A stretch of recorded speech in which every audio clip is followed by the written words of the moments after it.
Champions trophy میں بھارت کو adjust کرنے کے لیے کھیل کو قربان کیا گیا. برطانوی اخبار ٹیلی گراف کی آئی سی سی پر کڑی تنقید. لکھا آئی سی سی کے ہر ایونٹ میں بھارت کو فائدہ پہنچایا جاتا ہے, صرف بھارت کو معلوم ہوگا کہ وہ ناک آؤٹ میچ کہاں کھیلے گا.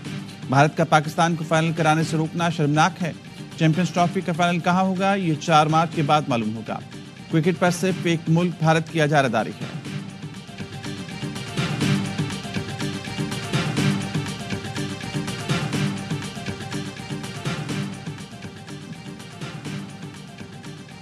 پاکستان میں فوجی عدالتوں سے سزاؤں پر برطانوی حکومت کا رد عمل.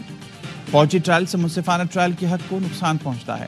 برطانوی وزارت خارجہ کا کہنا ہے ملٹری کورٹ سے سویلین کے ٹرائل میں شفافیت اور آزادانہ جانچ کا فقدان ہے. برطانیہ پاکستان کی خود مختاری کا احترام کرتا ہے.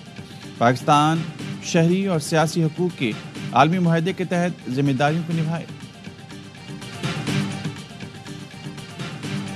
آج بہت ہی مثبت طریقے سے آج کی گفتگو کی. ماحول بہت اچھا تھا اور مجھے امید نظر آتی ہے سیاسی بہتری بھی آئے گی, جمہوریت بھی مستحکم ہوگی, پاکستان کو جو چیلنجز درپیش ہیں اس میں بھی بہتری آنے کا امکان ہے. حکومت اور پی ٹی آئی کی مذاکراتی میز سج گئی. حکومتی کمیٹی نے پی ٹی آئی سے مطالبات کی فہرست مانگ لی. پہلی مذاکراتی بیٹھک کا اعلامیہ جاری. فریقین نے مذاکرات کو مثبت پیش رفت قرار دے کر جاری رکھنے پر اتفاق کیا. اسپیکر قومی اسمبلی ایاز صادق نے بتایا اجلاس کا ماحول اچھا تھا, سیاست میں بہتری آئے گی, جمہوریت مضبوط ہوگی اور اپوزیشن کے کچھ اراکین نہیں آ سکے, اس لیے آئندہ میٹنگ 2 جنوری کو ہوگی. اجلاس کے دوران ساگٹا نے کہا حکومت جب مذاکرات کی بات کرتی ہے تو دوسری طرف سے ٹویٹ آ جاتا ہے. اسد کیسر نے کہا ہم نے اس مسئلے پر کور کمیٹی میں تفصیلی بات کی, اس عمل کی مذمت بھی کرتے ہیں. اسد کیسر نے بتایا حکومت نے بانی پی ٹی آئی سے ملاقات کی, مطالبہ مانا, 2 جنوری کو چارٹر آف ڈیمانڈ پیش کریں گے. وزیراعظم کی پی ٹی آئی سے مذاکرات پر امید. کہا پر امید ہے ملک کے وسیع تر مفاد میں مذاکرات میں مثبت پیش رفت ہوگی. وزیراعظم نے حکومت کی مذاکراتی کمیٹی میں اراکین اسمبلی اعجاز الحق اور خالد مقصی کو بھی شامل کر دیا.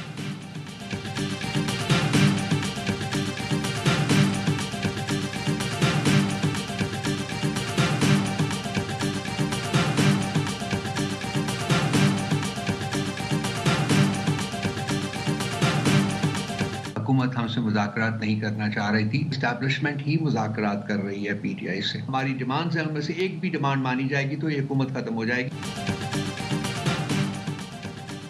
اس حد تک دباؤ بڑھ گیا ہے کہ طاقتور لوگ مذاکرات کے لیے تیار ہو گئے. انٹرنیشنل کے ساتھ ڈومیسٹک دباؤ بھی ہے. پی ٹی آئی رہنما روف حسن کہتے ہیں اعتماد کا فقدان ختم کرنے کے حکومت کو اقدامات کرنا ہوں گے. حکومت کے پاس کچھ بھی نہیں, طاقت کسی اور کے ہاتھ میں ہے. لیگی رہنما جاوید لطیف کا کہنا ہے پہلے بتایا جائے مذاکراتی کمیٹی کس حد تک بااختیار ہے. مذاکرات ہونا اچھی بات ہے لیکن اس کے کچھ اصول ہوتے ہیں. مانتا ہوں عالمی دباؤ اور عالمی دباؤ اپنے مفاد کے بغیر نہیں ہوتا. پی ٹی آئی کی ایک ہی ڈیمانڈ ہے کہ بانی پی ٹی آئی کو باہر نکالیں. بانی پی ٹی آئی کو باہر ہی نکالنا ہے تو حکومت وقت کو جیل میں ڈال دیں.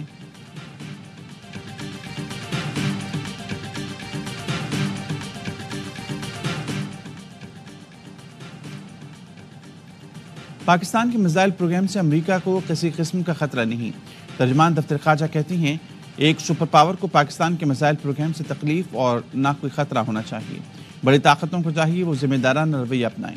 بھارتی اقدامات نے خطے کو خطرے سے دوچار کیا. بڑی طاقتوں کو بھارت کے خلاف قدم اٹھانا چاہیے. پاکستان پر ماضی میں بھی بہت سی پابندیاں لگیں.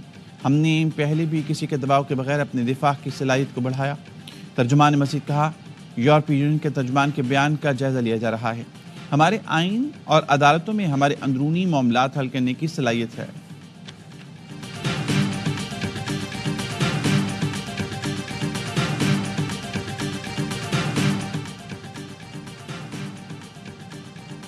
صدر آصف علی زرداری سے وزیراعظم شہباز شریف کی ملاقات. ایوان صدر اسلام آباد میں ملاقات کے دوران ملک کی ترقی کے لیے مل کر آگے بڑھنے کا عزم دہرایا گیا. قانونی امور پر تمام سیاسی سٹیک ہولڈرز کے مشاورت سے آگے بڑھنے کا فیصلہ. ایوان صدر کے اعلامیے میں کہا گیا وزیراعظم نے صدر زرداری کی صحت کے لیے نیک خواہشات کا اظہار کیا. سیاسی معاشی سیکیورٹی صورتحال اور قانون سازی کے امور پر بھی بات ہوئی. صدر نے وزیراعظم کو ملک کی ترقی اور استحکام کے لیے تعاون کی یقین دہانی کرائی. ملاقات میں ساکھدار محسن نقوی, فیصل کریم کنڈی, راجہ پرویز اشرف اور نوید قرور بھی موجود تھے.